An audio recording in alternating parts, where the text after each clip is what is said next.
Ce texte est un pont entre le refus global que Paul-Émile Berduat a écrit en 1947, à l'époque de ce que les historiens appellent la grande noirceur de Duplessis. En ce 20 juin, devant ce feu de refus aux hydrocarbures du passé et en présence du fleur d'Elysée et de l'iris versicolore, emblème floral du Québec, voici Manifeste pour un élan global. Une nouvelle noirceur se répand sur le Québec. Elle a franchi les portes de notre pays. La pensée unique revient en force et s'empare de notre démocratie. Elle impose une vision du monde qui colonise notre espérance. Nous nous dressons devant elle. Nous refusons. La science est muselée chaque jour davantage. Le dogme de l'argent, de la croissance à tout prix et de ses impératifs s'empare de la raison. La parole citoyenne ploie trop souvent sous le poids de la propagande d'intérêts puissants qui s'approprient le bien commun. La croissance infinie est impossible dans une biosphère dont les ressources sont limitées et en déclin. Celles et ceux qui prétendent le contraire prônent la pensée magique. La lucidité scientifique impose notre réveil. Elle en appelle à une grande transition écologique de notre économie. Les signaux d'alarme se multiplient. La survie même de notre espèce est mise en cause. Les populations d'espèces sauvages de notre planète ont diminué de moitié en 40 ans. Les océans s'acidifient. Les concentrations de gaz à effet de serre dans l'atmosphère ont atteint un seuil qui nous rapproche de l'irréversible. La science est claire. Pour éviter un dérèglement irréversible de notre climat, l'essentiel des réserves de combustibles fossiles doit demeurer enfoui dans le sol. Extraire le pétrole à notre tour devient carrément immoral dans ces circonstances. Quel est ce monde où la création de richesses s'appuie sur l'éradication de la vie? Nous sommes les dernières générations à pouvoir empêcher l'irréparable. Nous ne serons pas complices de l'implacable destruction de notre avenir.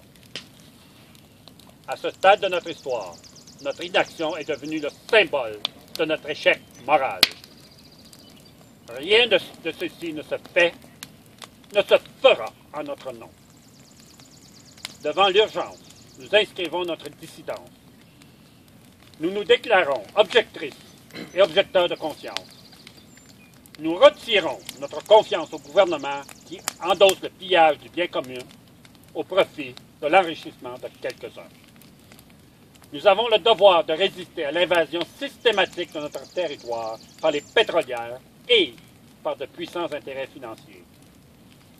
Le Québec a fondé sa modernité sur des valeurs fondamentales, dont l'énergie propre et le partage des richesses.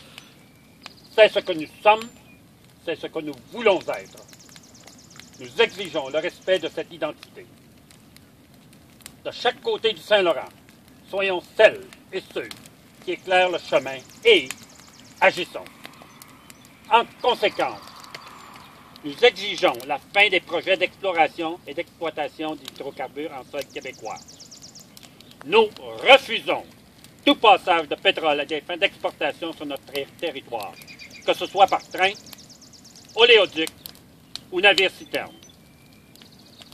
Nous exigeons l'adoption par le gouvernement du Québec d'un plan crédible pour réduire notre consommation de pétrole de 50 % d'ici 2030 et atteindre la neutralité carbone pour 2050.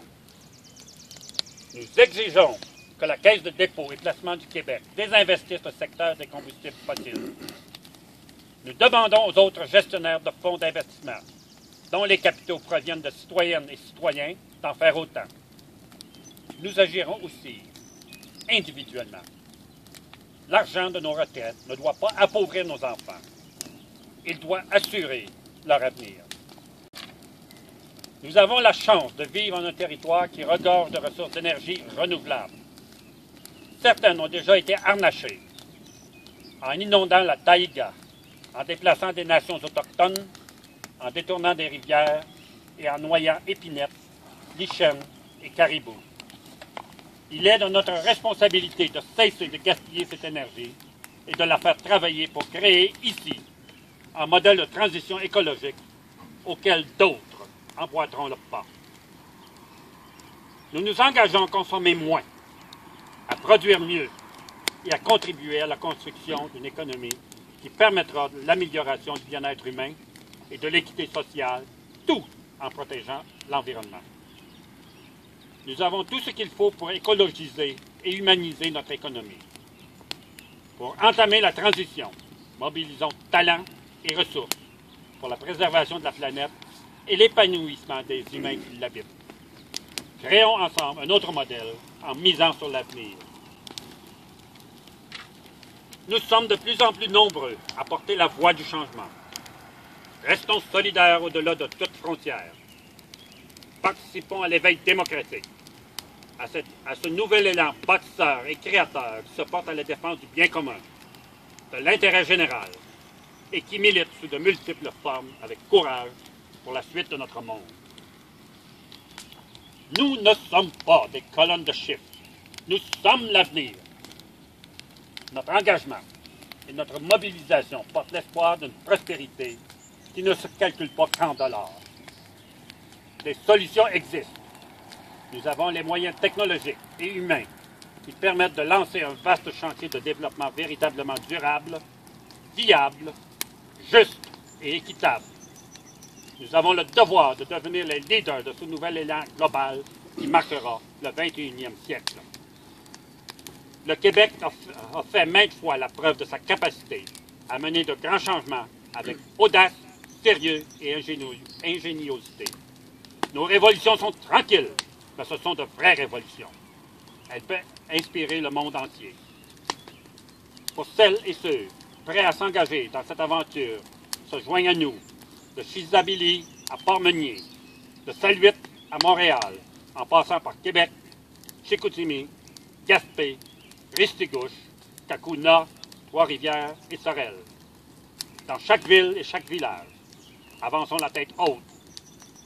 Comme dans la chanson de Vigneault, roulons comme barils de poudre, passons comme glace en débâcle. Ensemble, sommons l'espoir.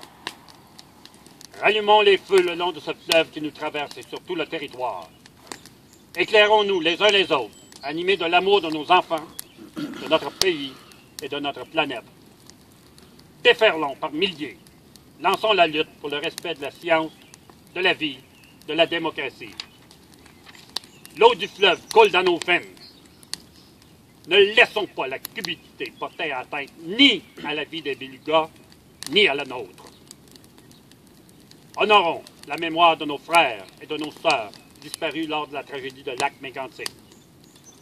Apportons notre soutien aux Premières Nations et aux Inuits dans leur lutte pour protéger leur territoire. Protégeons nos enfants, nos petits-enfants et ceux et celles qui suivront. Nous nous interposerons par tous les moyens de résistance pacifique dont nous disposons.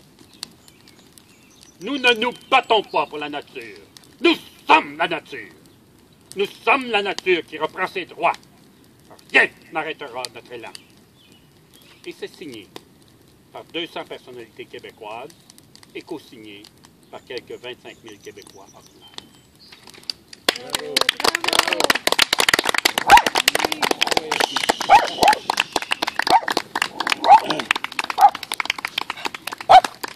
T'es d'accord avec ça, tu es belle?